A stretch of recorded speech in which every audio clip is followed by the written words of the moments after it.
apparently Catherine Clooney can't get in. I've just seen a message from her, etc. She said, is there a way that can dial into the meeting? Yeah, I'll send her the invite again now on email quickly. Okay, thank you. Yeah, also now live on YouTube. Live on YouTube. Thank you. Perfect. So a proper good morning to everybody for this next meeting of the Sustainable Communities Executive Advisory Panel. We've got a busy agenda today, as per usual, so that's good. Plenty of opportunity to discuss the papers and presentations that we've got today. So we're going to start off with any apologies for absence. I haven't received any apologies, no. Fantastic. And I can see everybody's here, so that's good. Are there any members' declarations of interest? Nope, no one's shouting, so I will take that as a no. And then we're going to have a quick look at the minutes from the meeting held on the 1st of March, just to make sure everybody's happy with those and the accuracy of them. If Councillor Bone. Thank you, Chair. I was present at the meeting, but I don't seem to be included in that. Okay. Yeah, apologies, that must have been a mistake. I'll get that sorted out. Thank you. Everybody else is happy with those minutes. Looks like nodding of heads, so that's good. Okay. So we'll move on to the first substantive item, which is the contaminated land strategy and hardship policy. So I'm going to hand over to Ian Smith to take us through this one. Thank you. Thank you, Chair. I was just going to basically introduce the item, and I was going to look to hand over to Mandy if Mandy's prepared for that, because Mandy was essentially the author of this report, not myself, but essentially this report's come before, got quite a lot of background noise actually. The report has come before the EAP really for the committee to consider the contaminated land strategy and hardship policy, because the council needs to have a strategy effectively in order that it can set out how it sort of undertakes its approach to inspecting, enforcing and making decisions in relation to contaminated land. And obviously it needs a hardship policy in order that we're able to seek to recover costs in relation to remediation of land if there's subsequent remediation required that's undertaken by the council, etc. But as Mandy's the report author of this report, then I'm going to pass over to Mandy to basically take you through the report. If Mandy's able to. Yeah, thank you, Ian. I trust you all can hear me. I temporarily lost connection there. Sorry, I haven't got a camera working. I have no idea why. These two reports that have been brought to committee are basically almost identical to policies that were held by the former sovereign councils of Corby, Wellingborough, Kettering and East Northants.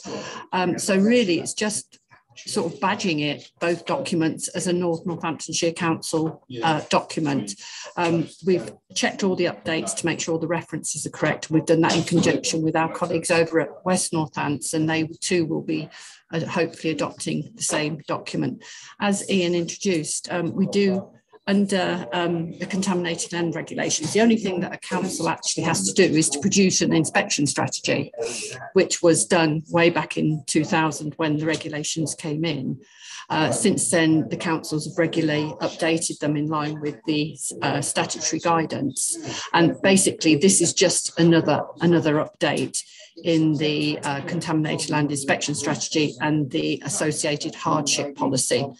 As Ian said, you need a hardship policy because you can't actually serve any remediation notices unless you have a hardship policy in place.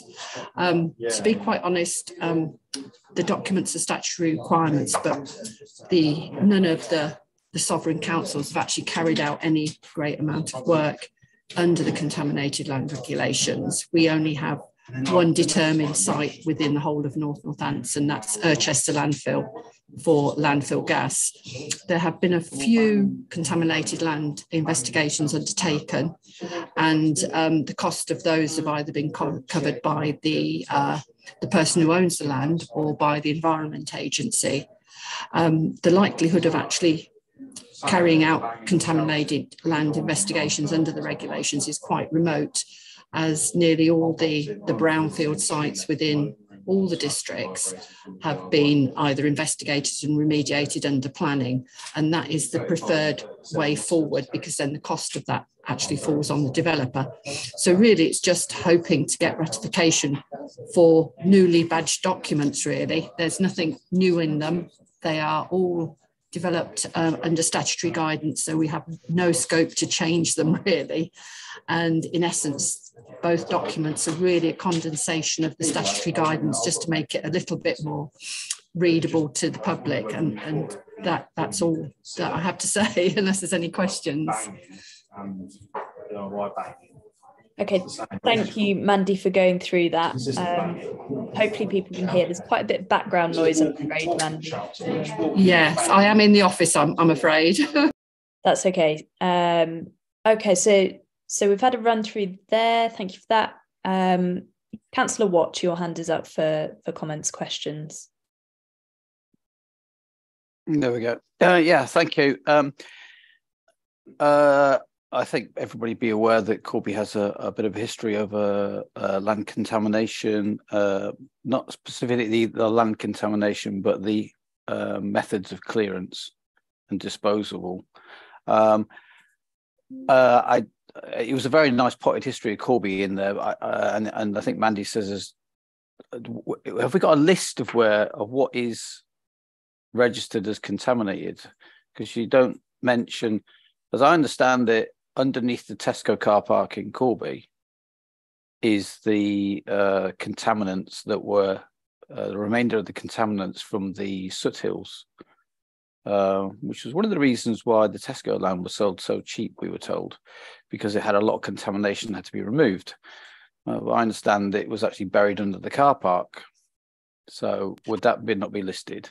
And also the contamination from the blast furnaces was actually moved up to the near the speedway, and you can see the pits that it is buried in on the speedway. So and that was the contaminants that led to the litigation case in Corby. So I'm so surprised that's not mentioned, or should it be mentioned? And as I'm quite kind of surprised that there isn't more identified contaminants around Corby, considering the level of industrial steelworks that was here. So to hear there's kind of nothing is a surprise. If I can respond to that, the document itself does not refer to specific sites. Each sovereign council has produced a list of potentially contaminated sites that have been prioritised for inspection at some point in the future, including Corby. Again, I reiterate that quite a number of sites that are potentially contaminated have actually been investigated and remediated under planning. With specific reference to the Corby sites, I am extremely familiar with Rockingham Motor Speedway, because it does actually fall within the former district of East Northamptonshire, and I'm extremely familiar with the removal and relocation of the Soot Hills waste to what is Dean Quarry, because I actually worked at the Environment Agency when it was being done, and I oversaw quite a lot of the work that was going on there. But the purpose of this document is not to list all the potentially contaminated sites. It's just to say how we would go through an inspection process. So each sovereign council has a list, and there are quite a number of contaminated sites within the Corby area, as in other areas. So we're not ignoring them. We know they're there, but we just simply don't list them. And again, another reason for doing that is it could cause blight on the land. So everything's covered, not within the document, but each sovereign council is aware of all the potentially contaminated land within their district that's come to light. I hope that answers your question. Yes, Mandy, it kind of answers my question. So, so would we as councillors be shared this list of contaminated land? Would it be shared with us? And presumably, any developer that wishes to do any kind of work on a land that's been identified with contaminants would have a strict pre-inspection to carry out to ensure that they don't disturb anything that is on the land. The lists that are held by the sovereign authorities are commercially confidential, but I can't see any reason why councillors wouldn't have access to them. With respect to potential development on any land, whether it be in Corby or anywhere else, then we do require planning conditions to be placed on the permission if the information isn't submitted at application stage to investigate and remediate contamination that is found. And again, that is overseen generally by the environmental protection officers within each sovereign council at the moment, and that will carry on hopefully into the future. As I say, nearly all the land that's come to light as potentially contaminated has actually been investigated, remediated under that regime, and that includes a lot of the area in and around the Rockingham Motor Speedway, which I personally looked at myself. So I'm quite happy that that work has been done to a satisfactory standard. Thank you. Thank you, Mandy. Councillor Dell. Thank you, Chair. Thanks, Mandy. I was actually going to ask if the lists were publicly accessible, but you've just answered that question. I presume if there was the houses built on top of these areas, if that happens, but then that would be in the deeds or the surveys and things when somebody buys a house. Secondly, I really enjoyed the report. I like the plotted histories of the areas. That was really useful sort of background. So thank you for including those. Just a little minor point. I think on the actual, like on the appendix document, it says it's there's a little bit that says draft for consultation February 2022. I didn't know if that was a typo or not. But yeah, that was it. Thank you. It probably is a typo. You can read documents many, many times and you can still end up with a typo. With respect to houses that are built on land that has been investigated, just a bit of history of the legislation. Prior to 2000, the contaminated land regulations weren't in place. And prior to that, there were a number of houses that were built on land that had not been investigated at that time. And those sites are now on our list of potentially contaminated sites. Since 2000, hopefully, nearly all the sites that have been developed that are on brownfield land have now been investigated and remediated. Whether that information is actually passed to the homeowner when they buy the house is up to the developer to make that information available to them. I'm only aware of a couple of developments in the area that I work in that they've actually done that, and that's usually because of risks from landfill gas. Since 2000, the Law Society issued an edict to all solicitors that they must take the condition of the land into account with any sales of the land. And so hopefully that the solicitor who's acting on behalf of the buyer and or the seller of the house should actually make inquiries with either a company that specialises in looking at contaminated land and or the local authority. So very much it's buyer beware, but there is also this position of the solicitor that they have a duty to do that when land is sold. I hope that answers the question. Thank you, Mandy. Thank you. Councillor Watt. Thank you, Mandy. That's quite interesting. You mentioned that previous house building may have been on land that the landowners were not aware, or the new homeowners were not aware of potential contaminants. Anecdotally, I've heard some people mention the levels of sickness in certain new areas, and it would be very interesting if those areas that you mentioned would be on that list that you could share with us. Yes, if we could certainly look at it. If there are any concerns by residents about the land that their dwelling is placed on, they can make some inquiries themselves with the local authority. certainly they can ask the question and we could try and answer it for them. We can certainly do that.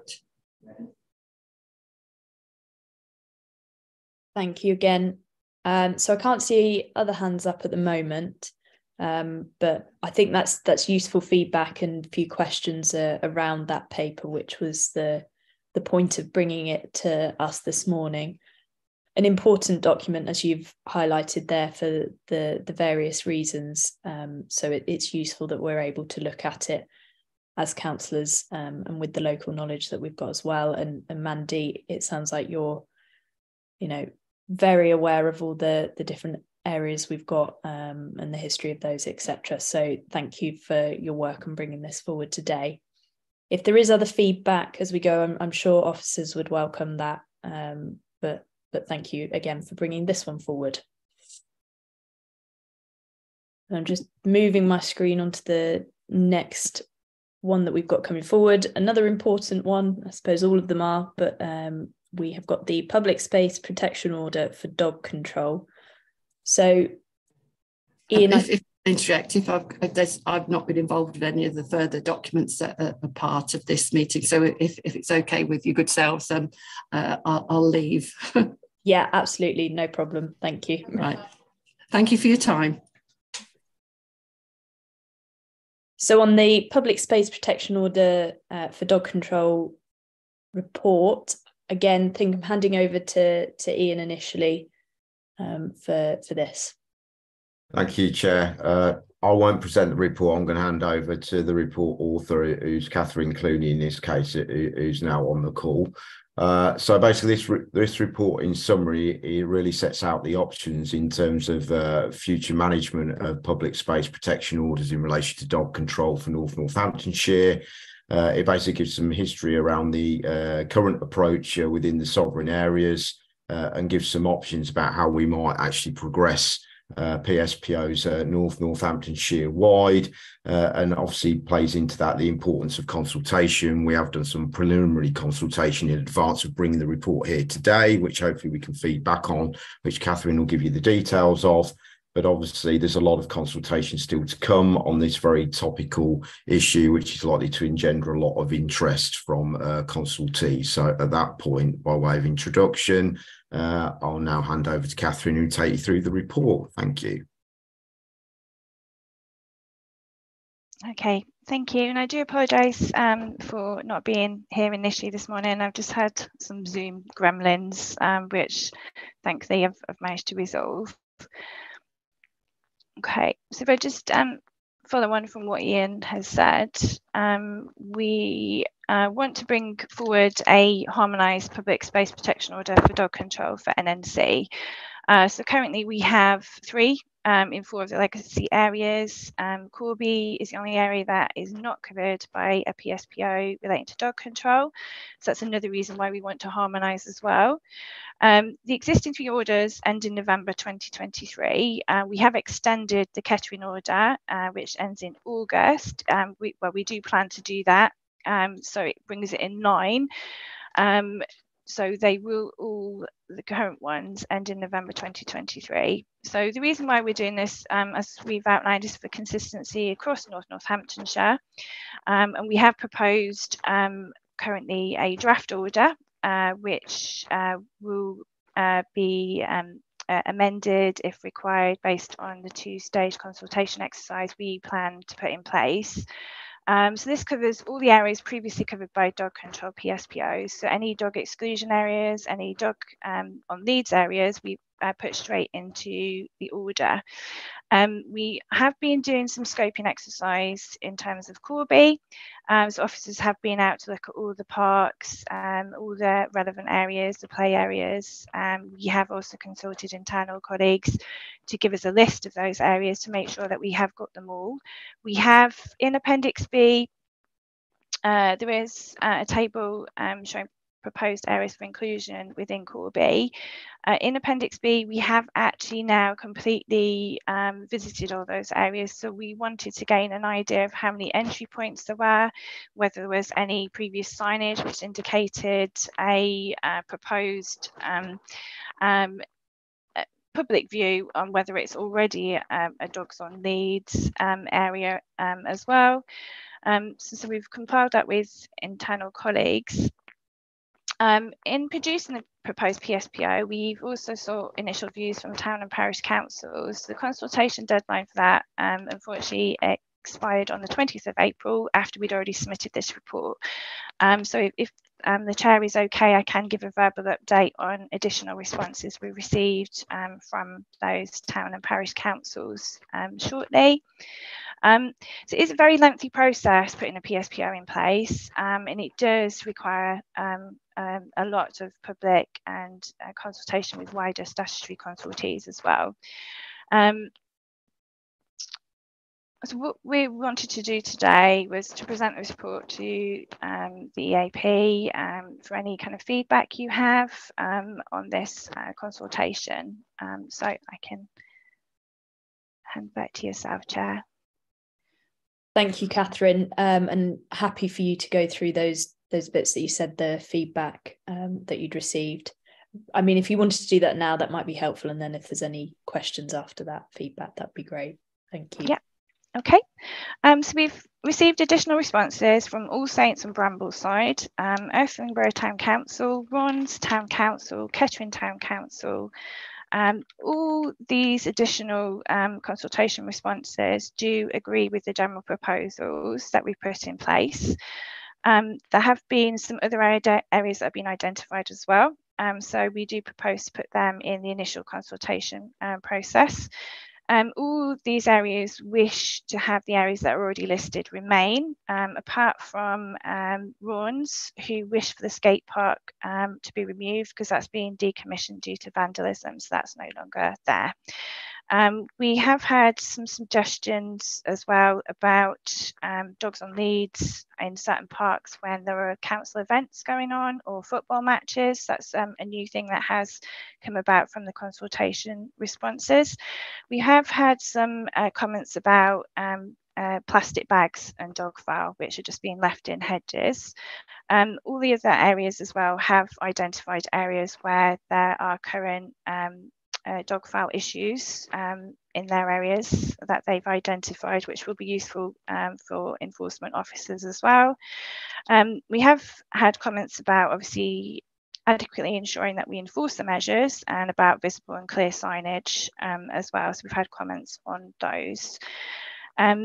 We also, just for interest for the EAP, I have obtained some stats if you want me to go through those as well, Chair, on the number of complaints that we have had. I think that'd be useful. Thank you. Yeah, okay. I have received stats back from Kettering, from Wellingborough and East. There aren't as many stats from Corby, and I think that again is because we don't have a dog PSPO in place. So in terms of the 3 sovereign areas, since April 2021, we've had 69 complaints about dog-on-dog attacks, which we do deal with within the teams. There's been 186 about fouling and 37 about dog ASB. In terms of Kettering, outside of fouling, we haven't got a breakdown, so it's 139 for ASB and dog-on-dog attacks. In terms of FPNs, there has been 6 FPNs, but it also needs to be taken into account that since April 2021, we've obviously had some elements of COVID as well, so that has restricted some elements of issuing those FPNs. Thank you, Catherine. And I found that useful actually, to the feedback from the town and parish councils locally. Particularly they know their areas and understand this really well. Councillor Watt, your hand was up first. Thanks. I'm thick. I just need this explaining. So point 9 says a person in charge of a dog must not take it or keep it within land detailed in Schedule 2 unless he or she has a reasonable excuse for doing so. Okay. The owner occupier authority having control of land has consented. Right, now if we go down to Schedule 2, I get to Schedule 2. This sort of applies to all land within blah, blah, blah. And then it's got these other things listed. Corby locations. Playing fields, Weldon Woodland Park. So is it the specific playing fields then? Because you've got listed on the West Glebe Park. It's the specific areas within those: skate park, tennis courts, football pitches, and basketball. You've got football pitches on here. It's not. There's no fence around the football pitches. It's be pretty difficult when people walk their dog in West Glebe to keep them off the football pitches, considering that West Glebe's basically one big football pitch. So good luck in enforcing that one. I mean, the intention with obviously dog exclusion is that there is defined areas. So that's why, in terms of the children's play areas, there is a completely defined area. Obviously, in terms of dogs on lead, they have to be specific areas where we can, or there is an issue of why the dogs need to be on lead. So obviously in certain cemeteries. So obviously this is on feedback from town and parish council, so something we need to look at as well. Obviously we do need to have areas in addition where dogs can be off a lead to run freely, and that's obviously why we do a major consultation exercise. Is we have to balance the needs of the dog walkers in addition to. You've also got Coronation Park as an exclusion area. It's like that's. You know, I walked my dog for years in that area. So if I'm now no longer allowed to walk my dog, is this the Corby areas that you're mentioning? Yeah. These are not defined areas. This report about the Corby areas is a scoping exercise because we haven't had a dog public space protection order in Corby or a dog control order.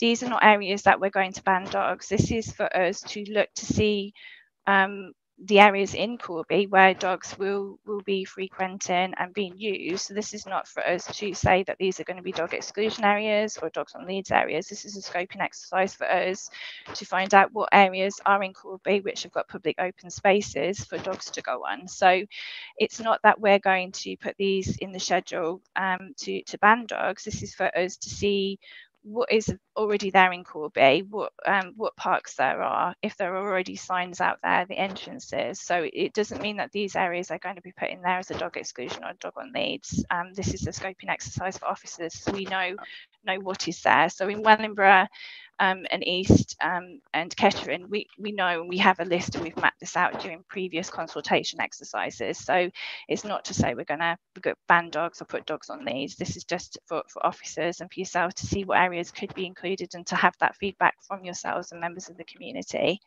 Thank you for clarifying that, Catherine. I got the wrong end of the stick. Yeah. Thank you. Councillor Dell. Thank you, Chair. Yeah, thanks for adding that, Catherine, because I was wondering where the dog inclusion zones would be. We talk about exclusion, but obviously dogs need exercise, need to get off the lead. The other thing I was wondering about was the enforcement. I know there was a Northants Telegraph article recently about the PSPOs in Kettering that over the last 5 years that had no enforcement, no fixed penalty notices. You mentioned there were 6 since April 2021. Whereabouts were they? Or and also on that point, if they're not being enforced, doesn't that make the point of a PSPO a bit moot? You can have it, but if there's no enforcement, then. Yeah, I mean, what is not shown in this is officers do a lot of patrols. So quite often there is advice given as well. So it's not always that a fixed penalty notice are issued. And obviously we do patrols, so where there's a visibility there as well. In terms of those that are issued, there was 5 in East and 1 in Wellingborough. So that there wasn't any in the Kettering area. In terms of public space protection orders, I have also until recently worked in community safety since 2017. So I've been involved in public space protection orders for an awful lot of things. What I have found, particularly in other areas, is that when you don't have a PSPO, those figures increased dramatically. So we've had that in terms of street drinking in Wellingborough, which I was in charge of when we didn't have one for a bit. We had a massive increase in numbers. So it's useful to have a public space protection order, and I think generally from the towns and parish councils, they still want them there. And I think it with the signage, it does discourage people from doing it, and we do an awful lot of patrols. In terms of enforcement of those, so we did have COVID, which was a bit of an so the figures were from April 2021, but it's something we will need to look at in terms of restructuring. So as I put in the report, the enforcement is over quite a few teams in different directorates, so that's something we will need to look at in terms of going forward. Who does the enforcement? And it may be that it is over multiple teams still, because there are a lot of officers authorised. So you have the waste enforcement teams, you have the street scene, you have neighbourhood wardens, environmental wardens, dog wardens, community safety officers, and obviously it can also be enforced by other people such as Northants Police, so it's something we need to look at in terms of enforcement, and I do agree, but I think also having the signage there and the visibility there does also assist, and so these stats don't show the advice that officers have also given, and also when these complaints have come in, we do also follow them up. So when there's the figures and the numbers, maybe the officers haven't been there to witness it, but if we're aware of it from local advice, we do go and speak to the individuals. So these complaints that I gave from dog fouling, we might increase our patrols to stop it happening, or if we know who the offender is, we'll have a word with them. And we also do issue community protection warning notices to some individuals saying this was in a PSPO, you shouldn't have done that. And interestingly, I have recently received a complaint from somebody in Corby about a children's play area wanting a dog PSPO because their dog was in the play park. So obviously there does seem to be, it's being picked up by Corby residents from what I can see so far as well, wanting it to be harmonised. Thank you for that. Councillor Dial. Thank you, Chair. And yeah, Catherine, thank you for clarifying. When I first read the report, I thought that I wasn't going to be able to take my dog into Hazelwood and Thoroughsale Woods, which is where I walk my dog every day. So I had a little bit of a panic. I think that I just feel like this could be a very costly exercise for very little return. I mean, we've had 6 FPNs in, since 2021, which I would assume they're £100 per FPN. So that's sort of £600 revenue, for us now, for us now to be putting in, signs and with very little governance. I mean, I would imagine that, that unless that we're recruiting more enforcement officers, the neighbourhood wardens are already working, at full capacity. So I think one of the solutions could be, and certainly one of the complaints that I hear from residents is that there's just not enough bins. And if we could then increase the number of bins in the areas, then where people see a bin, they will pick up dog waste, and they will be able to use those bins. So I just wondered whether that could be something that is taken into consideration as part of the consultation around perhaps what the cost of putting in some extra bins would be in those parklands. Yeah, okay. I mean, we can certainly look at the bin issue in terms of the cost of it. In terms of East Wellingborough and Kettering, we won't need to put some additional signage in. We can actually cover over the existing signage, which we've done with some of the other PSPOs for other subject areas. So it is in terms of Corby, and there are some signs already there, which we've seen, which we can kind of utilise. There are a lot of resources within the teams. Like I said, it's across lots of different areas, so it's not just wardens. So in terms of enforcement, obviously that is something we can start to look at when we harmonise, and in terms of restructuring as well, to see how we can do it. As I said, it's not going to put any extra resources in terms of officers, and there are a lot of patrols that are being undertaken as well, which are not part of the figures and responding to the complaints. So it's not always just about issuing FPNs, but in terms of officer time, that is something that we need to look at, and officers are already doing that, so that there are not many financial cost implications which have been listed in the report to do this. It's already in place in the other areas. It's just to bring Corby in line with the others as well, and look at the areas. But I do apologise if there's any confusion of that report. That is just a scoping exercise for the officers, because we didn't know what was in place in Corby. So that will be very much in terms of member feedback, town and parish council feedback in Corby, and obviously members of the community as well, of what we do include.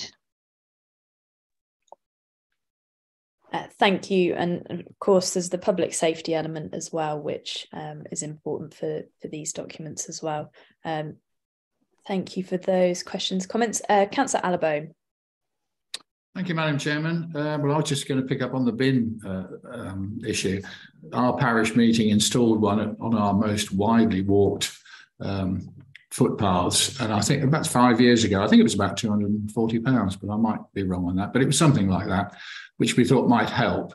And it's already been mentioned. I think Catherine mentioned about people using the bags and then hanging them on trees and hedgerows, and that really irritates me, because I have this sort of scenic vista around the farm of every footpath we've got with bags, and frankly they'd be much better not to bag it up, because it would rot down much quicker otherwise. But that's one of my personal things. And I think the other thing to mention, and I have a potential problem where we have sheep and lambs in fields where footpaths cut across. You can get cross-contamination if people don't pick up behind dogs. You get sort of parasitic infections, which largely lead to, it's called GID, which is something that affects the brain, and the sheep just walk around in very, very tight circles, and they can't stand up, and they lose their balance, and they have to be destroyed. So you can get, and also things like liver fluke. So it is important that people bag up behind them, particularly if they're walking dogs on footpaths across grass fields. And one of the problems we have here, and I know they're local people, and so I can sort of tell them nicely without having to upset anybody, they say, oh, my dog's quite small, it isn't going to bother any sheep. But if it roams too far away from them, they can't see whether it's making a mess or not. Whereas if it's on a lead, they can see much more clearly if they need to bag something up. So just a couple of comments there. Thank you. Thank you, Councillor Allibone. Councillor Watt. Yeah, I support all these measures, because if we don't have it in place, then we can't prosecute people. And as Alison will know, it's the bad ones. It's the bad dog owners out there, the ones that don't. Even if there was a bin, they wouldn't pick it up. And as Tim says, they pick it up to make it look like they pick it up, and then they walk around the corner and they hang it on a branch. And I think dog mess can look bad, but it can be just one particular dog, because dogs have a habit of doing it in the same place. And when a dog owner takes them out, they do it in the same place. And all it takes is one dog who goes out for a walk twice a day to do its business in one place, and it looks like it's really bad and really awful, and there's lots of bad dog owners around there. But it could just be one particular dog owner who's quite irresponsible. So yeah, I fully support all of these measures going through. Now we've got clarification that it's not the whole of Corby that you can't walk your dog. Thank you. Councillor Bone. Thank you, Chair. I agree with Alison, the need for the bins. Only yesterday I had a complaint come in about 2 bins along the Greenway in Higham that just hadn't been emptied. And I know that you track your drivers, don't you, where they stop off and collect. But if it's okay, hope you're okay with me doing it on this forum, Catherine, but can I email you probably later on to just advise where those are? Because having the bins there does work. They just need emptying afterwards, I'm afraid. Just a comment. Thank you, Chair. Thank you. I'm just checking. Councillor DL, your hand's up. Yeah, just one other comment, really. It's not just the parks that are a problem. it's the pavements. People let their dogs foul on the pavements, which is disgusting. And you know, I know that we can't enforce every area all of the time, but if we could increase the number of bins, it might encourage people where their dogs are fouling on the pavements to pick it up. But if you haven't got a bin in sight, you know, tendency is to, you know, for people to kind of look the other way and pretend they didn't see it. So we've got a particular pavement near us on Shakespeare Way, and unfortunately it's just littered with dog mess. Really unpleasant. So, just a comment. Yeah. Agree, it is quite unpleasant, and I'm not sure what possesses people to leave it, because it really is a very quick thing to pick it up and put it away, and it does come part and parcel with having a dog as well. So thank you for the comments there, and Catherine for your input. Hopefully those are useful in moving forward with this, but I think we all agree it is a important document for the local area, and making sure that dogs and humans and everybody and livestock can live harmoniously as possible. Okie dokie. Catherine, I don't know if you've got anything else, but feel free to leave or stay as you wish for the rest of the meeting. But again, thank you for your input. We are going to move on to the electric vehicle infrastructure and emerging draft EV strategy, which I'm sure will be of a lot of interest to this panel. We've had discussions in the past, but obviously things are moving further forward, so it's useful to get an update on this. And I think I'm going to hand over to Ian A. Church on this one. So over to you.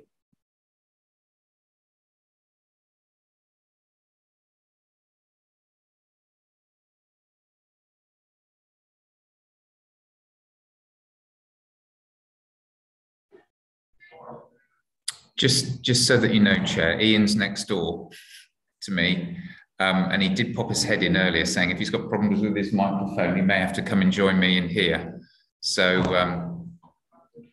I can see him moving now, so I'm assuming he's got problems with his microphone. So fortunately, we're cheek by jowl here. Here he comes. So if you can just forward us a few, I'll go off camera so that Ian's on camera, if that makes sense, but I'll be obviously still in the room. Okay. Thank you. Apologies about that. So yeah, I'm here today to present the item on developing an electric vehicle charging strategy for Northamptonshire. Do you want to go to the next slide, please? So what I wanted to do is three sections really. Firstly, to give a bit of background. Secondly, to talk a little bit about the emerging electric vehicle infrastructure strategy, and then obviously some questions and answers at the end. So if you want to move on to the next slide, please, Raj. Yeah, so in terms of the infrastructure, four types you'll see. Slow is charging at home, or via a lamppost, typically at home. Fast is the type of on-street chargers that you'll see at the moment. So, for example, the chargers that we've installed with Liberty Charge. Rapid are the kind of hubs, some of the hubs that you'll see emerging, and then ultra rapid are the kind of the fastest. So you'll see those at kind of motorway service stations, or for example, there's one on the A14. Just outside Kettering, which I'll come on to. So those are the four different types of, I suppose, speeds related to the infrastructure. Lamppost charging will come under slow charging. Anticipate that speeds will continue to increase as with anything, but this is the kind of current state of play. Let's move on to the next slide, please. In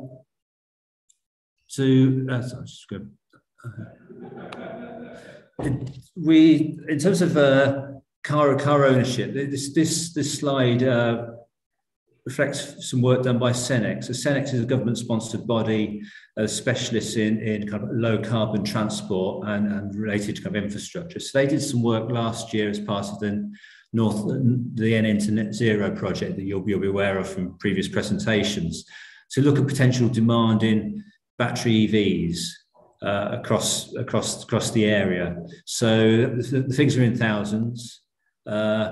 Just to give you context for these, we're currently at about 4,600 battery EVs. So these are plug-in EVs in North Northants. So the work by Cenex is predicting will quadruple that by 2025. So that is rapid growth.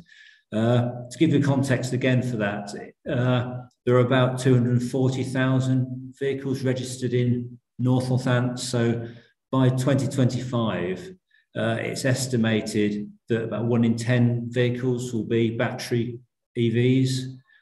As with estimates, they're likely to change, but it gives us a kind of a sense of the kind of rate of growth which we're expecting with currently diesel hybrids, which aren't plug-in, due to be kind of ban of sales of new vehicles by 2030 and 2035 for larger vehicles. So we're looking at a rapid rate of growth. If you want to move on to the next slide. In terms of this is about the infrastructure that's there to cater for that kind of demand. So standards are the slower chargers, rapids are the 50 kilowatts plus chargers. So in terms of, again, you'll see a kind of a really rapid rate of growth expected to be able to cater for that kind of demand in vehicles. You'll probably be thinking, well, what's the kind of methodology behind these forecasts? The assumption is that most people will have transitioned by 2040. If sales are banned by 2030, people will continue to have cars beyond that, clearly. But most people will have transitioned by 2040. It also assumes that if you have a driveway, you'll charge at home, because that's the cheapest way to charge. So it takes account of that, and it also assumes that we'll probably need to make provision for about 1 charge point per 25 resident premises, homes without a drive, as that transition takes place. So again, these are kind of forecasts. They give an indication of the kind of pace of change which is needed. The Cenex figures, because they're from 2022, things have moved on a little bit since then. So the last figures we have from DFT, we've got 123 chargers in North Northants, and that's what we mean by that is that's a charging post. So each of those will be able to charge two vehicles at a time. So it's important to kind of bear that in mind. But obviously, a significant growth needed to potentially to keep pace with the growth in battery EVs, to keep up with forecast demand. If you want to move on to the next slide, please. Current coverage. So where are those figures? This is from ZapMap. So if you've got a plug-in electric vehicle, you've probably got this app on your phone. It shows you where the charging points are. It just shows the ones which are available. So if it's out of service, not available, it won't show on this. It has changed rapidly in the last 2 to 3 years. So in terms of the coverage, but what that shows is really current coverage is largely urban, and obviously in terms of people will be buying electric vehicles, wanting to own electric vehicles in the rural areas and the smaller towns. So there's a challenge. It's not just about the numbers; it's a distribution of the coverage of the electric vehicle infrastructure. If you want to move on to the next slide, please. So what are the options? Well, there's 3 real options in terms of catering for the demand and the infrastructure. Firstly is to charge at home. As I said earlier, about 2/3 of homes in North Northants have access to off-street parking. So it's the best thing to do. It's cheaper, it's more convenient. It also means you can charge at whatever time's convenient for you, and also off-peak as well, because obviously there is a constraint in terms of energy. So any strategy, this needs to be kind of a key focus to raise awareness that it's cheaper, more convenient to charge at home, and that's what you should do for many reasons. There's also lamppost charging. it's a relatively low cost option, but there are constraints. For example, you're relying on the lamppost being close to you and it being on the right side of the street, so close to the road as opposed to the pavement. And also it charges at very low speeds, so it's not the kind of panacea to this by any means, but it is a potential option for a strategy. And the next slide, please. Thank you. So the other kind of two options in terms of charging at home are one, for example, an on-street charging point. The one on the right-hand side at the top is one of the ones we've installed with through the VPatch project. I think that one's in Wellingborough. So relatively close to residents, speeds up to 22 kilowatts per second, so pretty quick. The other option is pavement gullies. This requires civil work. So what happens is you have a charging point at your home, and you shouldn't dangle a wire across the pavement. It's not safe. It's not something that should be done. So this deals with that by undertaking civil works to kind of sink the cable into the pavement. Again, it relies on two things really. One is you have to have a charge point at your home, and secondly, you need to be able to kind of park outside your home to charge your car. So again, it's not the panacea, but it is an option that other places have looked at. So again, it's something for consideration. So that's charging at home. The next slide is charging en route. So this is on your journey from A to B. So these are the energy super hubs. Rapid and increasingly kind of ultra rapid. So an example of a charging en route is the new centre at Cransley on the A14 near Kettering, where 10 ultra rapids have been installed. They're the fastest you'll find. I think it's one of the largest hubs in the country. So those 10 charging points can charge 20 cars at any one time. Are obviously kind of significantly faster than charging at home, but also that probably will come with a price as well, because it is cheaper to charge at home. We'd like to see more of these, particularly on the strategic network. Part of the government's policy of supporting this transition is to reinforce energy capacity at motorway service stations and on the strategic road network. So the A14 this size is one of the first, but there'll be more to come on this. Next slide, please. The third of three is destination charging. So these photos are at Rushton Lakes, where you can already charge whilst you're cinema, shopping, etc. There's obviously kind of town centre car parks. The council's got some charging points in its car parks, leisure centres, hospitals, etc. So again, this is part of the solution. And it's also workplace charging as well. Encouraging this as part of a strategy. Next slide, please. So moving on to North Northampton's emerging EV, so electric vehicle infrastructure strategy and a draft vision. So this is a draft vision which I'm sharing with the EAP today. Important things, it's about residents, businesses and visitors being confident that they can recharge their EVs conveniently. So confidence and convenience is really important. Also about meeting the needs, not just now, but also in the future. That reflects the fact that most people will be transitioning to EVs. There are other sources of energy, hydrogen, biofuels, etc. But the vast majority of vehicles we expect, and the experts expect, will transition to EVs. And also importantly, this isn't just about decarbonising transport. It is about improving air quality and supporting net zero living, which is obviously kind of key to the council's corporate plan.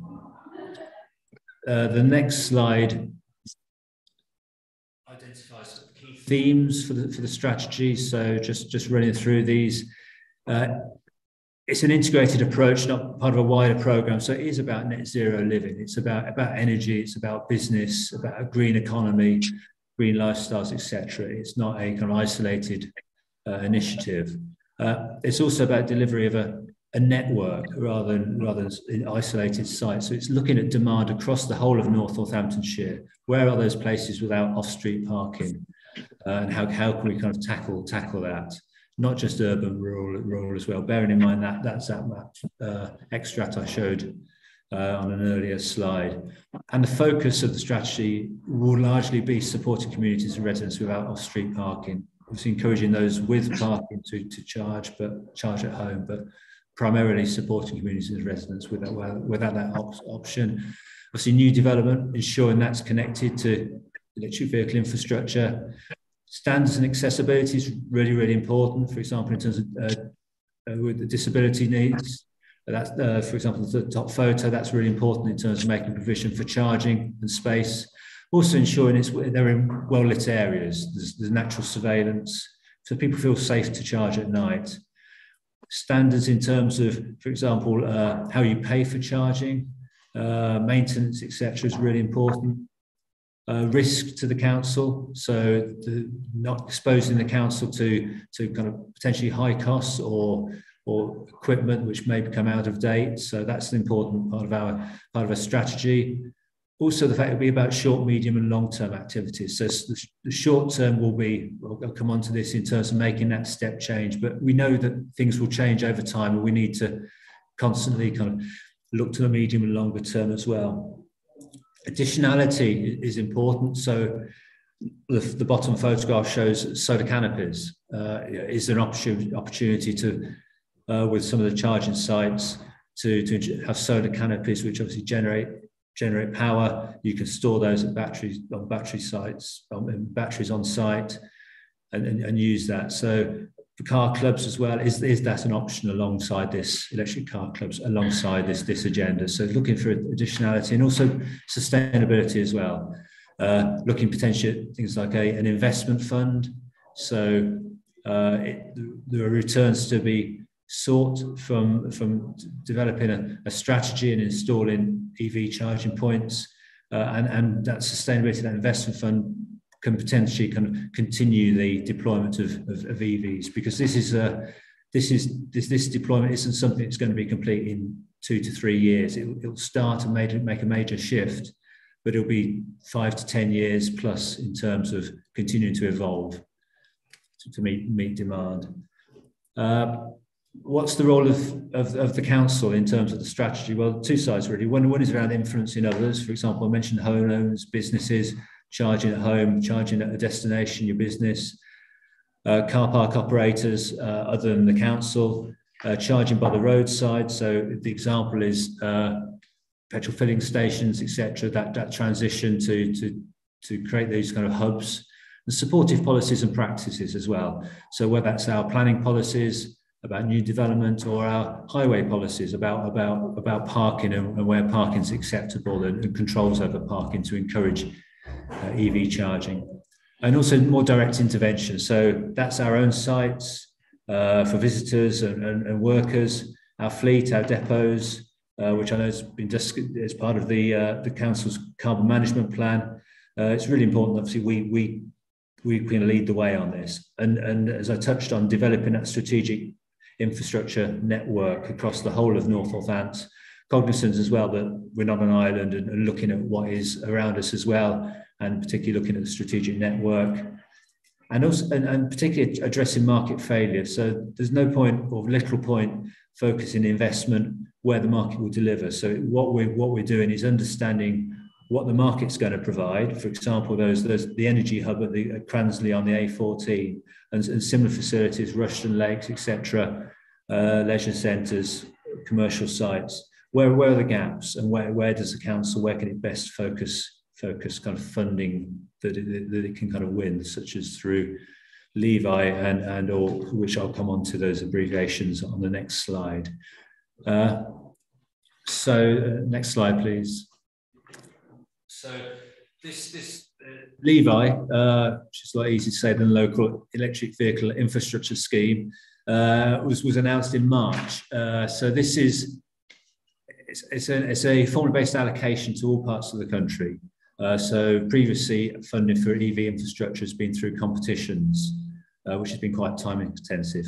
This is an allocation. It's got a soft allocation of almost £3 million capital for North Northants.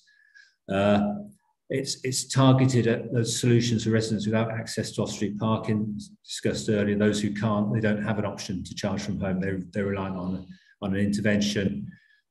We also have some funding for planning and delivery, which is really, really important, and to build the council's capacity and expertise.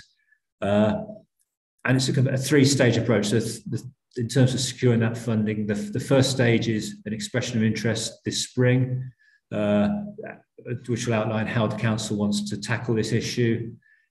By the end of, or later this year, it'll submit a business case to government in terms of any additional funding, how it wants, it's looking to kind of target towards this challenge, how it intends to approach the market, geographical focus, its strategy, etc. And then the third stage of the approach, before the final allocation is provided, is confidence that the council's gone through a procurement process and is ready to contract with a supplier. As I said, we're looking at a 10-year plus time horizon in terms of the infrastructure being in place and so with a potential charge point operator. The Levi application. So what do we need to do as part of a kind of a strong case? Well, it's a rationale for locations, a bundle. So what I mean by bundle is it'll have car parks which are potentially attractive to the market, but it'll also have kind of less attractive locations. For example, some of the rural areas where there's obviously less demand, but there is important demand because the centre of many villages won't have off-street parking. So that's important. Scale deployment is about delivering that step change. The commercial proposition to the market is linked to the bundle, the fact that it is something that the market will respond to when we go out to secure the investment in electric vehicle infrastructure in North Northants. Obviously KPIs, so we need to be able to monitor success in terms of access to charge points and distribution scale, etc. Realistic timescales, risk management and DNOs. That's about, have we engaged with National Grid, who are the power provider, and the market. Next slide, please. So in terms of developing a strategy and responding to the kind of Levi initiative and securing that funding to deliver the infrastructure, we'll be working with a number of other players. National Grid is clearly fundamental.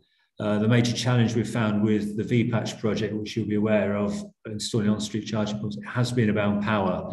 And often, if there's insufficient power, the costs of reinforcing the network are prohibitive, essentially 10 times the cost of the charge point itself. So it's really important that we work with National Grid to understand constraints. The potential of Levi is to help to address some of those constraints. Understanding the commercial provision, large employers, what can the council do in terms of its own assets, whether it's car parks, leisure centres, housing, etc. So what sites do we have which have potential for that and are accessible to people without street parking? Potentially parish councils, car parks, village halls, the health authority, police, if they got assets that could be part of this. So that's part of this engagement. Obviously, soft market testing is critical. And also we're very lucky to have Electric Places, formerly Electric Corby, as an expert in this area. Obviously, they delivered the North Northampton Net Zero project. So we will be working with Electric Places as part of this work, playing to their strengths. Final slide. In the outline timeline. So where we are, last month we had the announcement of this soft allocation and revenue funding for the council.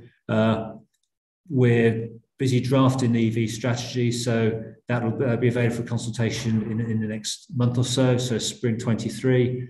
Later this year, we'll be submitting that business case to DfT, which will enable their approval, will enable us to start a procurement early 2024. And then by summer next year, we will have a charge point operator or operators on board to start delivering EV infrastructure across North Northants. Thank you. Appreciate I covered a lot of ground there in terms of infrastructure, strategy, the Levi initiative. So obviously very happy to answer any questions. Thank you, Ian, for going through that. useful to get the update, particularly around the Levi funding and what that will bring to the area. Hopefully, it's obviously a significant strategy that we've got to pull together to make sure it works for residents across Northamptonshire. And there isn't a simple solution that makes it right for everybody. So I was pleased that you went through the different options and considerations that we've got there as well. So handing over to members, we've got Councillor Dell with the comment question. Thank you, Chair. I've got quite a lot of comments and questions. Would you like a question at a time, or would you like them all at once? All at once. I'm happy. I'll make a note of them. Brilliant. So on the ZAP map you showed, the purple ones were rapid charges, but on that table there was no rapid charges listed in Corby, even though there's quite a lot on the ZAP map. Is the table just did that just list council charges as opposed to rapids or ones on privates? Because I know that some of the rapids there, I had to look on ZAP map, they were like McDonald's and stuff like that. That was the first question.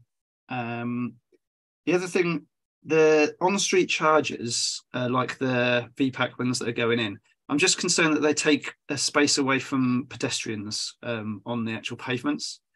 So it'd be better. I think they'd be better to have them on like little islands that come out into the road, so you're taking space away from the roads for cars as opposed to pedestrians on the pavements.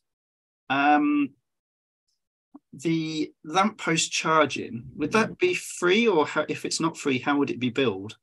That was a question that I had. And also with the pavement gully idea, I saw a BBC article a couple of months ago about Milton Keynes that are trialling these. They are on very nice looking new pavements, without the jaggedy pavement stones, paving slabs. So I was wondering, if those pavements are resurfaced at any point in the future, would it be worth putting those gullies in advance, if you like, or and how would it work if we were to put gullies in? Would people have to, I presume it'd be like drop curbs, if they want one in, they'd have to apply for it, and then there'd be civil works. The other thing is, I know that, I think it's Hampshire Council, on their website, they've got a guide to using cable protectors on pavements, and they do allow people to use cable protectors to stop the trip hazard of having a cable across the pavement. The other thing is workplace charging. If we were to encourage workplaces to have chargers, people wouldn't need to have chargers installed at home, because if they're at work in the office all day, they can just plug in to charge there, and so they wouldn't potentially need them at home. So it's worth sort of engaging with workplaces more to get them to install chargers. And also I enjoyed the destination hubs to make going to charge your vehicle, there's a cafe there or something like that, so you sort of boost the economy a bit as well as like charging. I mean, anecdotally, I picked up a second-hand EV at the weekend, and on my way home I needed to charge, and I found myself in a little village in a pub car park, and then I popped into the village to go to the cafe and spent some money buying coffee there. And I'd never have been there before. It's just the fact there was a charger there. So it's worth sort of like thinking about that for town centres and things, and even villages as well. And lastly, and this sort of links to the next presentation, it's important to remember that EVs, we've got 240,000 cars. If all of those are replaced by EVs, we're still going to have congestion. We're still going to have particulates from tyres and brakes. We kind of need to also think about the transition to less private car ownership to solve the problems. There might be zero emission, but they're not zero particulate emission. Anyway, thank you very much. I'll come back to you, Councillor Dale, on the ZAP map and the table separately. If I can email you on that, that's probably the easiest thing to do. In terms of the on-street, clear pavement widths are a constraint if you have if you take space through as chargers. So there's different options. There's build outs, as you mentioned. There's also some operators offer flush charging, so it actually doesn't. It's not on a post. It sinks into the pavement. So that's an option we're also looking at. So this is part of the soft market testing, understanding what's out there in terms of whether it's about the different speeds, the different types of the technology available, and the pavement gullies falls into that category. To be honest, because there are questions about, well, who does the work, how that's kind of looked after, what happens if it's resurfaced, if, for example, you have to relay the pavement, and the kind of what happens with the gully then. So there are questions. Some councils are looking to kind of commercialise this. For example, Oxfordshire are looking at pavement gullies as a kind of commercial solution. So understanding options there. In terms of lamppost charging, well, somebody would have to pay. So I think the presumption is the user pays. So I don't think it's not about being free. Yeah, I'm aware of the Hampshire guidance, but that's not something that I don't think they're more isolated in terms of the kind of a protector being acceptable. That's not the approach we take. Yeah, and your point about the kind of destination hubs, I think you're exactly right around the kind of town centres. I'm pretty sure things like petrol filling stations, charging hubs will kind of perhaps change. There'll be more, opportunities to have a coffee, bite to eat whilst your car's charging. If you go rather than a petrol station where you're in and out in a couple 5 minutes, 10 minutes, if you're going to be somewhere for potentially half an hour, then the offer is going to reflect that, and hopefully it's good news for the town centre in terms of the opportunity for people to grab a coffee, to go where they probably wouldn't have done previously. So yeah, it's looking for opportunities, and it's not just about cars. So it's electric vehicle infrastructure charging strategy. So it is about things like e-bikes as well, potentially e-scooters, e-cargo bikes. So it's about the kind of ecosystem, but obviously cars is the biggest part of that. Thank you. Thumbs up. So that's good. Thank you for going through those. Councillor Watt.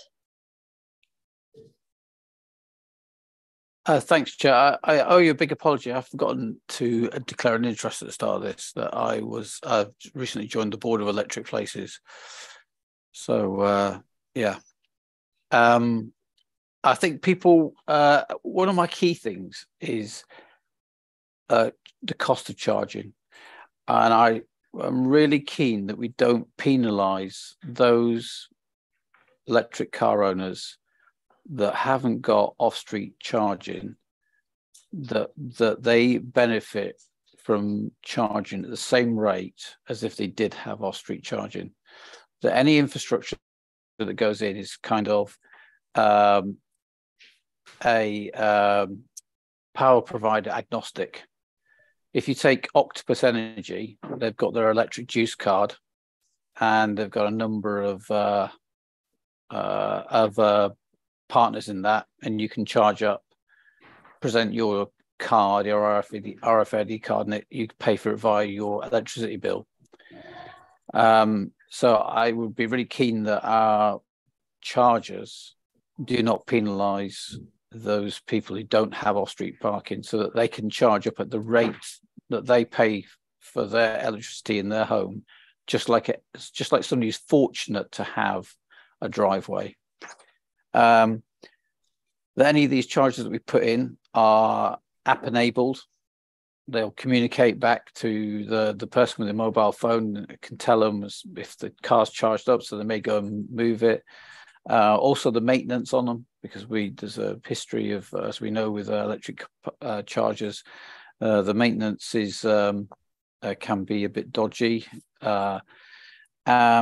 I think people are going to do grazing with their electric charging rather than one big charge. They'll probably drop off at places, and as they go to the shops, they might charge up. As they go down to the sports centre, they might charge up. So we'll need lots and lots of them. Lastly, hopefully we can stick to this timeline, because inflation will eat a large part of this money. Although we've got close to 3 million, with the inflation rate that we've got now, in a year's 2 years time, when it comes out, that's going to be 2.7 million, the equivalent of 2.7 million. So it's really keen we keep to this this time scale, and really it is on street charging that is the key to it. I think getting it out there in our housing estates where people don't have driveways. One of the consequences might be that people who have got gardens at the front of their house, but with no driveway on it, may decide to start putting driveways, drop curbs, we may lose a lot of on-street parking because of dropped curbs as well, because they choose to have a charger. And the current cost of a charger is probably comparable with the cost of a drop curb as well. So that might be one consequences of this in these areas where people can turn their front garden into a driveway. Thank you.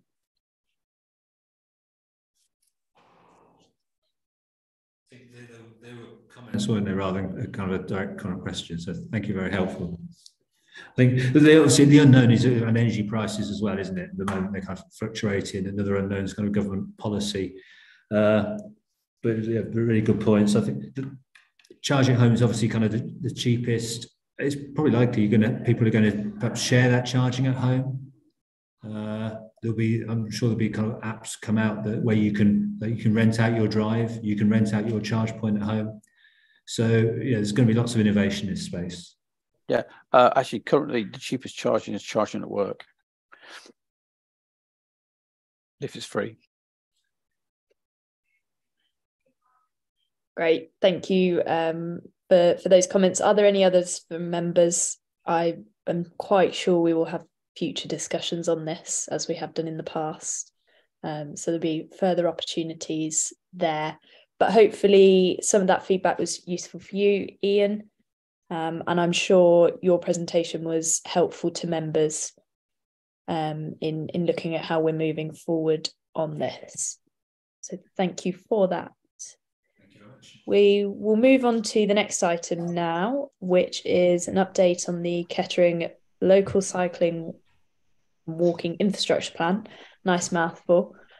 So I am looking to hand over to Graham Kane, I think. Good. Yeah, thank you, Chair. Hello there, everybody. Good morning to you. Thank you, Councillor Penton. I'll actually hand over straight away to Chris Ragg, who can introduce himself and take you through the presentation.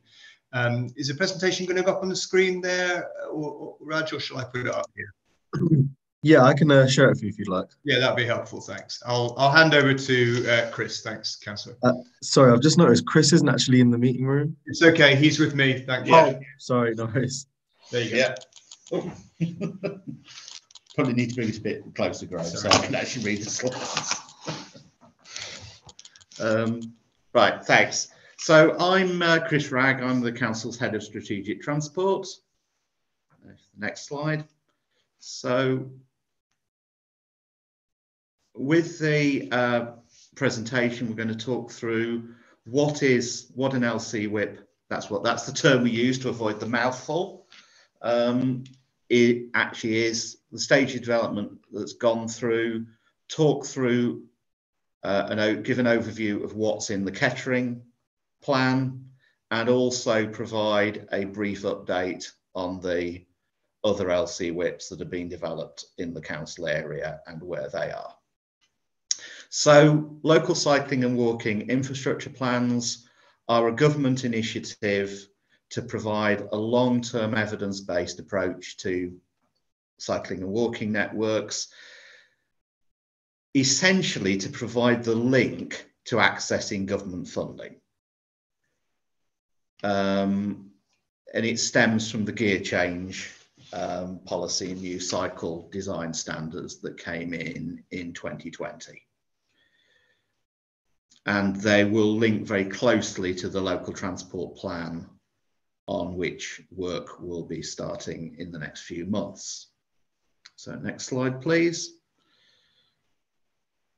So the method of developing an LC whip is a very evidence-based approach that really concentrates on looking where is it people actually want to travel between. So what are the key origins and destinations, and what are the desire lines, as the term is used to do that.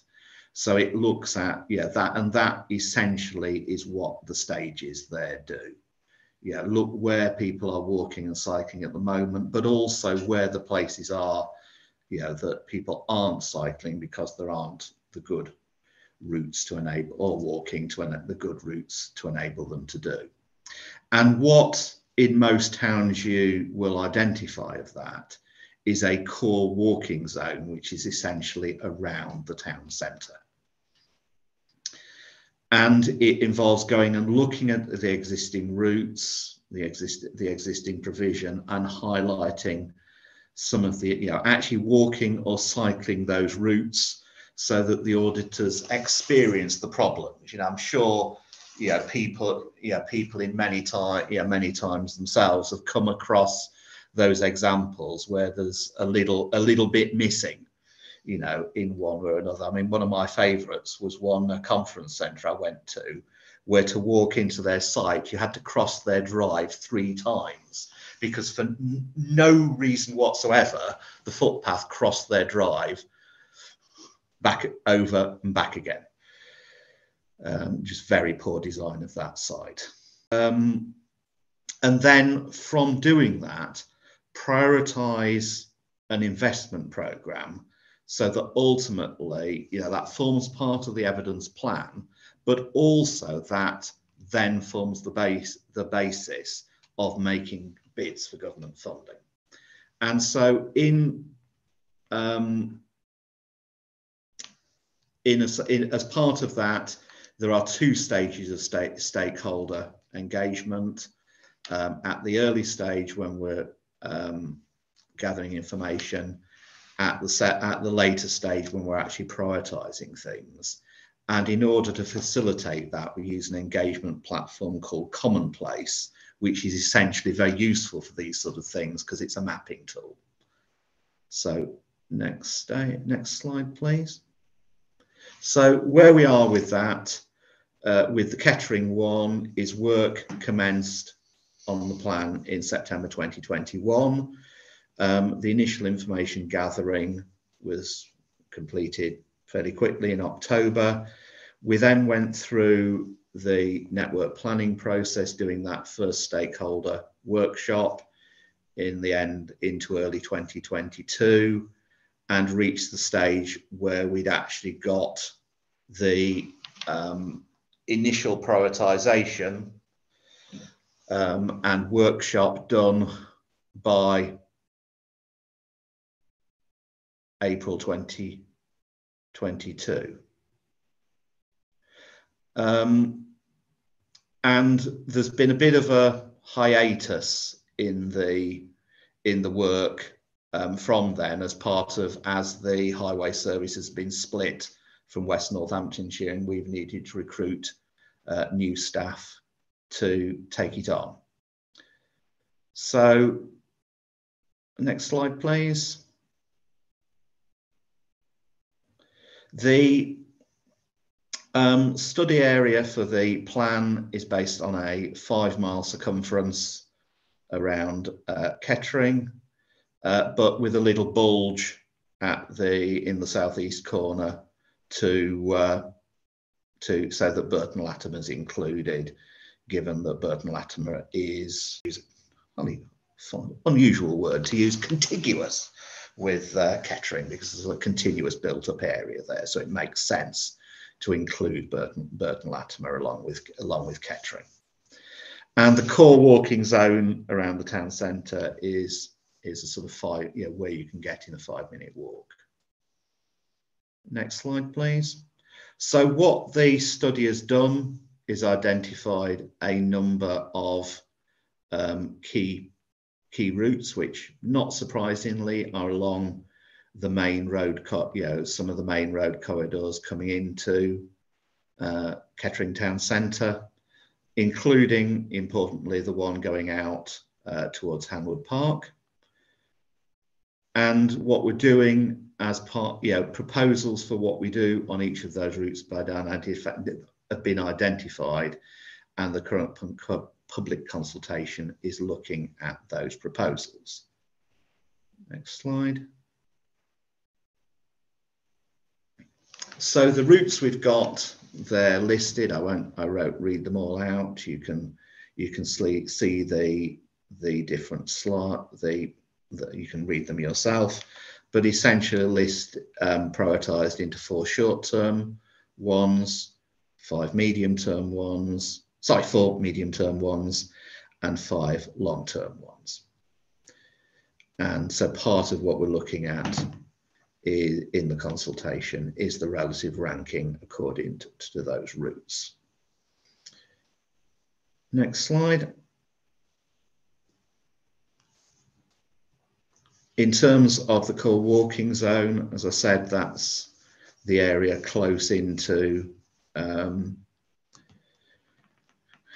town centre, and also some of the key routes out of the town centre are also looked along that. As is common with these, the core walking zone, you tend to always in these things put in as one of the short-term priorities. It has been in every LCWIP we've looked at. We've included it as a short-term priority because it's obviously one of the most sensible things to do, and tends to be relatively straightforward. Any improvements you may need, and relatively inexpensive. So next slide. In terms of the community engagement, we've got the commonplace platform for the Kettering LCWIP, which was launched for the first stakeholder engagement in October 2021. And that's allowed us to send regular updates. People can sign up to receive updates. And what that gives us is an interactive heat map of where people are highlighting issues. We've held some face-to-face events as part of that with Kettering General Hospital staff at Wicksteed Park, and with Burton Latimer and Kettering Town Councils. And we're using the commonplace site for the current consultation on the LCWIP report. So if we go to the next slide, and I think we need to change sharing briefly while I just talk you through the, so if Raj could just enable the sharing so I can just share the actual website. Thanks, Raj. Yeah, that one.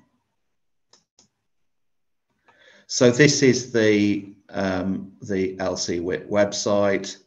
So commonplace website. So it's got a number of different elements, so people can look at the routes, look at the overall strategy, and make their comments, see the feedback from what people had said in the previous engagement.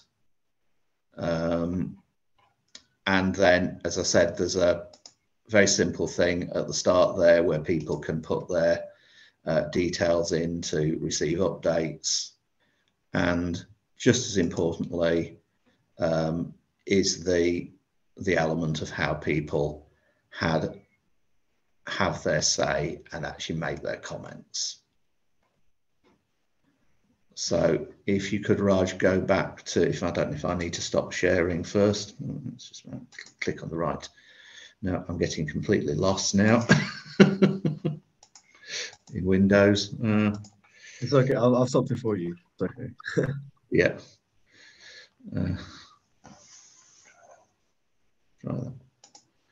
Yes. Yeah. Right.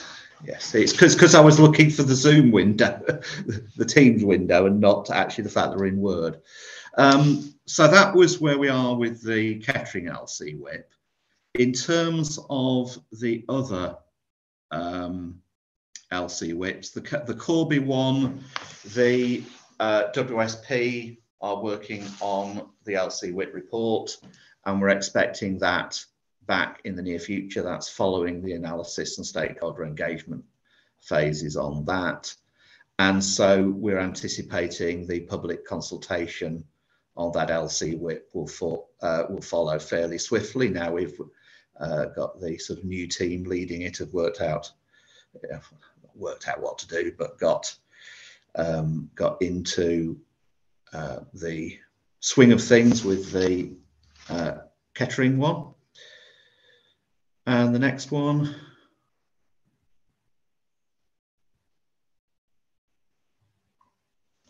The Wellingborough LC WIP was undertaken some time ago by Sustrans and Active Planning. It's required a little more work on it to actually get it up to speed. So it's not, although it started earlier than the Corby or Kettering ones, it's actually required sort of a slight pause in the process to go, because it didn't involve any stakeholder engagement.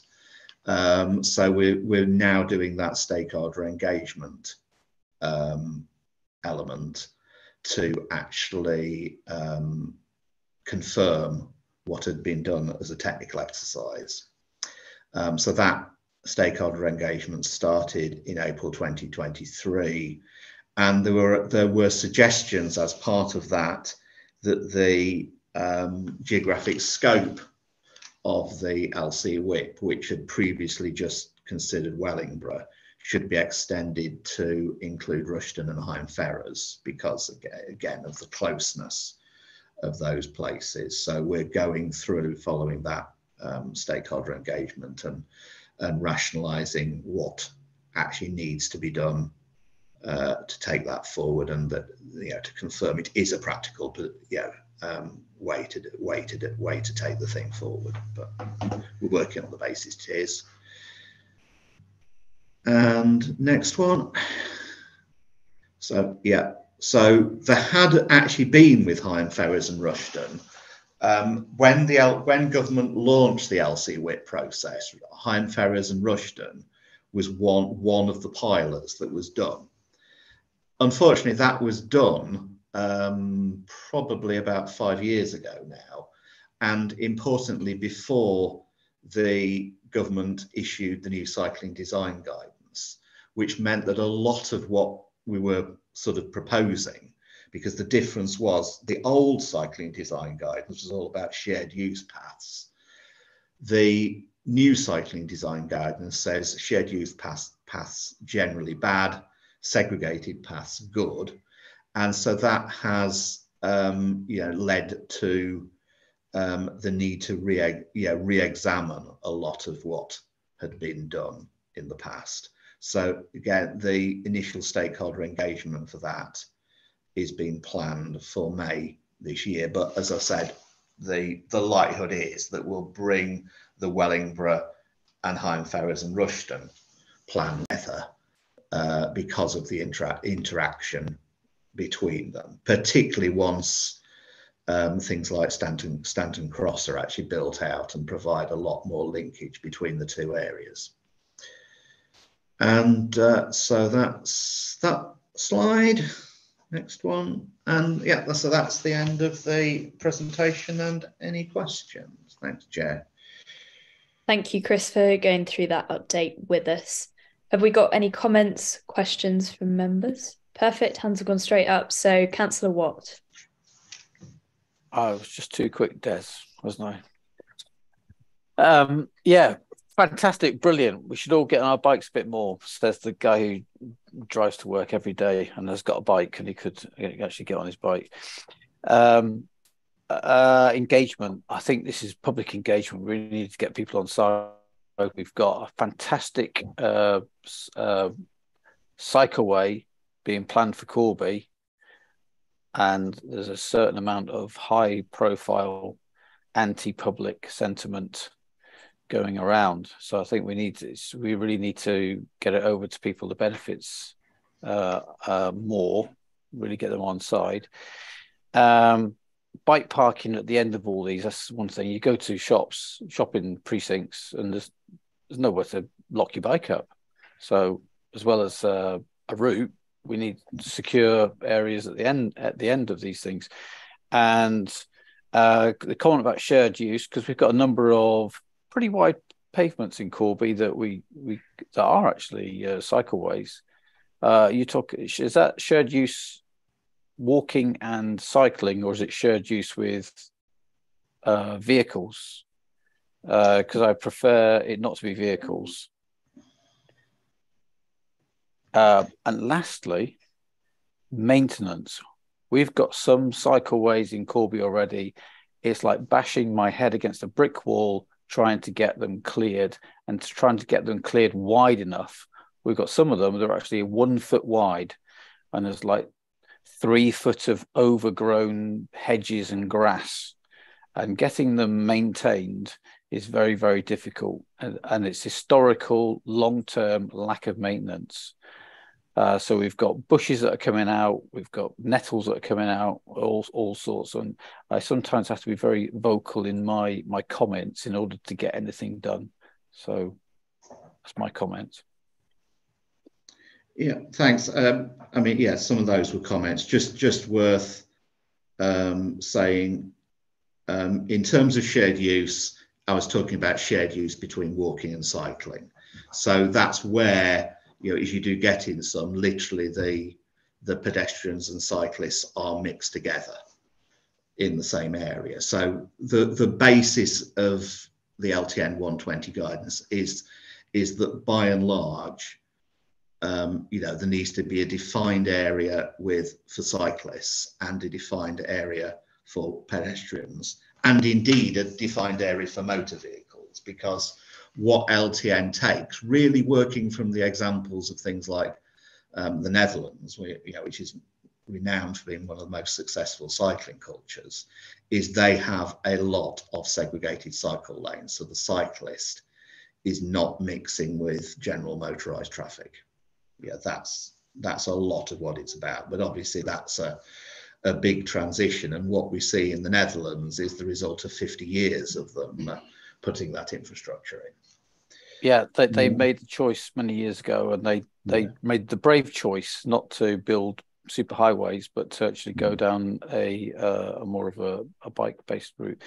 I was just recently in Berlin, and they've got lots of cycleways in the centre of Berlin. It must be the most quiet capital city in the world. And often you find yourself straying into the cycleways and getting shouted at. So on our ones, particularly in Corby, it'd be easy enough just to put a white line down the middle and stencil a bicycle on the bicycle route side of it. So we've got a number of routes that could be quickly made bicycle aware. Yeah, I mean, one of the things that the LC WIP process, going back to your earlier point about sort of public opposition to cycleways, is one of the basis of the LC WIP process is essentially that you give people the vision of what you're trying to achieve, so they can see where a particular scheme fits in the totality of what you're trying to do. But what was also done at an earlier stage across the area was we've done some public surveys of what people's general attitude is to, should there be more, should people be encouraged to cycle? How should that be done? Which can be, so that evidence of what people's general views were can be offset against the opposition you're likely to get through a public consultation. That doesn't actually be, it's not, you can't in that sense call it not in my backyard, because it's normally not outside the front of my house because of how houses are orientated. Yeah, if that's helpful. Thanks. Yeah, thanks, Chris. Thank you. Councillor Dell. Thank you, Chair. Thanks, Chris. That's really, really good to see. I've got a few comments and questions, so strap in. So you mentioned desire lines at the start. I know in Wellingborough there's infrastructure to stop motorcyclists using the cycle paths and things, and I'm just wondering how we're going to get around that, because obviously those bollards, those chicanes also affect buggies, wheelchair users. If you've got a bigger than normal bike, a cargo bike or a bike with a trailer on, you're also really adversely affected by that infrastructure. And I'm just wondering if there's a solution that you've got in mind for that. I had a presentation from Alison Holland of Bikeways, who has also been helping with the LC WIPs recently, and she mentioned that it's possible in the future that the e-bikes and e-scooters specifically would become legal. So obviously this would be a massive help for all of our, the rental schemes, the voice schemes, to have this infrastructure in place for the point where they do become legal. I'm just wondering on the Kettering one, you've got the list of the prioritisation list. I was just wondering, how were those different areas prioritised? What sort of process did you go through? Was it cost, or was it like least disruption, easiest to do? That's a question. And also regarding funding, is there funding available for some of these already in the pot, or would we be doing bids, or would there be like a levy, like we just heard? The government giving money to councils to be able to install these, like on the LEVI. How are we going to do funding? Also, we've had previously a presentation about the Eyes Greenway and about linking the towns, Corby, Kettering, Wellingborough, across the Eyes, and presumably this will all link into those as well, to that. And on that, Kettering Town Council, we also had a presentation from Hanwood Park recently, and they were talking how they'd like to be linked more in, and they were talking about e-cargo bikes and all this kind of thing. And will we be able to leverage like Section 106 money from Stanton Cross, for you mentioned, to be able to improve these infrastructure and do these, enact the outcomes of these LC whips? And the other thing, especially on some of the routes in Kettering, it's going to involve, I think, taking space away from cars, which because of as we said, shared use isn't great. That could obviously be controversial, but I think, from what Alison said in the presentation she did to us, that slows traffic down. So, if you put cars closer together, it slows them down. You get rid of some hatchings, which is obviously a really good thing for congestion, for safety, and hopefully that means if people can see, the whole point of this, people can see that there's less. That it's easier to travel by bike or by scooter or whatever, then we'll reduce congestion, improve health, improve pollution levels. Oh, and the last point, Burton Latimer, on the LC there, I noticed that one of the roads, this came up, that it's actually going to involve a reduction in the speed limit there. And I know a lot of residents do complain about the cars speeding past and how some dangerous junctions are. So a reduction in the speed limit, that's another way to sort of sell it to people, is probably the wrong word, but like to promote it in that way. So it might be worth mentioning things like that as well. Yeah. Thanks for those, Councillor Dell. If I just pick up some of those that I think were more questions. So in terms of how we prioritise, it's an element of things, as you said, but also the other, I'd say you picked up some of the key things.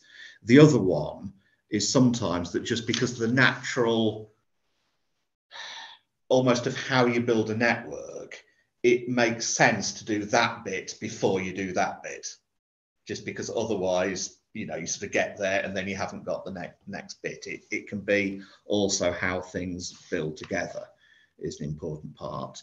In terms of funding, it is a bidding process for government funding. So one of the things is we need to have these schemes coming out to be able to, put the schemes into the government funding round to actually take them forward. So that's an important thing.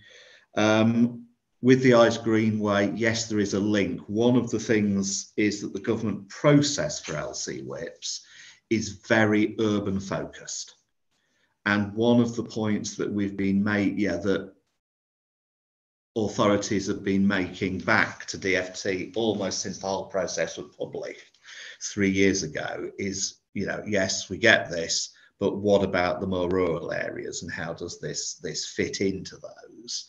And Active Travel England tell us they are working on some guidance for how similar things are done in rural areas, but we have yet to see that. In terms of 106, yes, that's one of the other things we can feed into that. And there are some sites where there is 106 funding for, identified for improving the cycle links in. One of the challenges you have when you have a different infrastructure solution like this is, of course, that a lot of the large developments we've got have received their planning permission on the basis, a number of years ago on the base of master planning that reflected how you did things in those days. So one of the challenges, you know, that is to be tackled is the extent to which we can get some of this new infrastructure thinking embedded in these new developments, rather than sort of still be delivering in 15 or 20 years' time against the the infrastructure plans of 2010 or 2015. So that is one of the things to be done. And in terms of the practicalities, you know, of taking, particularly things like taking parking away from, taking space away from the private car or removing parking, that is absolutely one of the challenges. And so while we're doing this consultation on the priorities, any proposals we actually bring forward, to actually implement the schemes, there would have to be more much more detailed consultation at that stage on what is proposed. Thanks, Chair. Great, thank you for that. And I'll just jump in before I go to Councillor Watt. Had a message from Councillor Haru, can't use her microphone at the moment, and you more or less answered that there. She was asking about the rural villages around Kettering, Pytchley, Broughton, and what we were looking at there. Now, obviously, you addressed that a bit, but are there any specific areas around those villages, Pytchley, Broughton? Yeah, certainly Broughton was the route was identified to link into Broughton on the prioritised routes, or certainly it was on the plan. Thank you. Okay, Councillor Watt, we'll go to you for the last comment on this one. Yeah, thanks, Chris. I want to talk about Weldon. Weldon has a particular problem. It's neither rural nor kind of urban. It's a Weldon village, Weldon parish, but it's been absorbed by a sustainable urban extension, a couple of sustainable urban extensions, and now it's no longer really village. And it has a particular problem with it being a shortcut. The shortest, the A43 goes around it, but it's actually quicker to go through Weldon. And what it wants, it's got a very active traffic committee on the parish council, and they want to implement a lot of changes. So they'd really like to talk to you and get your input into slowing down the traffic in Weldon, implementing a cycle route, because that would really help them. Because as I say, with the changes to the speed limits in and around Weldon, it's actually quicker or perceived quicker to go through Weldon, and the level of traffic in Weldon is high, and there's tendency for people to speed as well. So if they could talk to you about what their plans are, that would be very welcome. Yeah, we are actually doing some work on Weldon separately. So to go back to the local community arm in the next few months. So that is already something we are tackling. Okay, hopefully those are receptive work, because at the moment they have felt there's not been a lot of meeting of minds, I would say, between highways and themselves. Yeah, noted. Okay, thank you. So last comment then, Councillor Dale.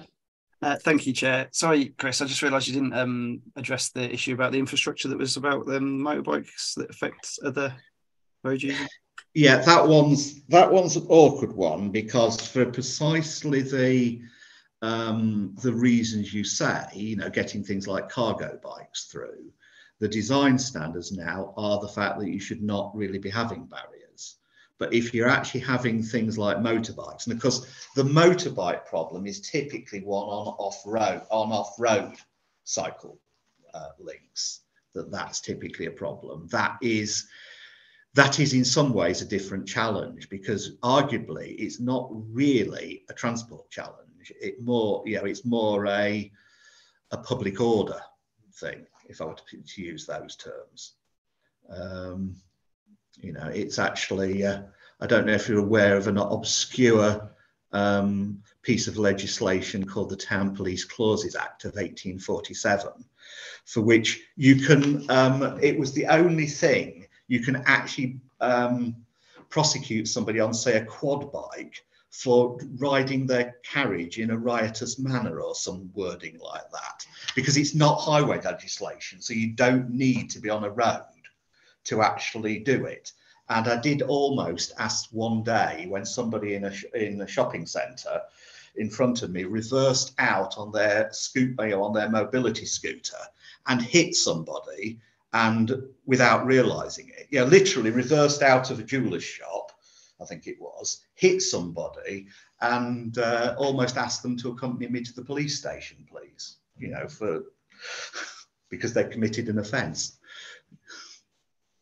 And that it was even at slow speed, but there we are. Yeah, that's a slight diversion. But yeah, it is one of those challenges of how do you tackle something when you've got that, yeah, providing the accessibility you need, and yeah, which is cargo bikes, but also for things like somebody in a wheelchair to go along a path, but also, you know, stop, you know, people zooming up and down on motorbikes. Okay, thank you, Chris, for answering those questions and going through those bits, and thank you to members for their feedback and questions. Thank you, Chair. On that. Those two items, the last two items, rather tied into one another. Councillor Dale, you raised it, the various modes of transport that we're trying to encourage people to take up. So thank you for that. The last item that we've got on the agenda, just very quickly, is just to have a quick look forward to the next meeting and what will be on the agenda as part of that. So for the moment, that meeting is on the 14th of June, and we will be looking at an update on woodland management and engagement with regard to the local nature recovery strategy. There may well be other items that come forward, but that just gives you a heads up for now. And on that note, again, thank you everybody for your input this morning. We will close the meeting there, and I look forward to seeing you all at the next meeting in June.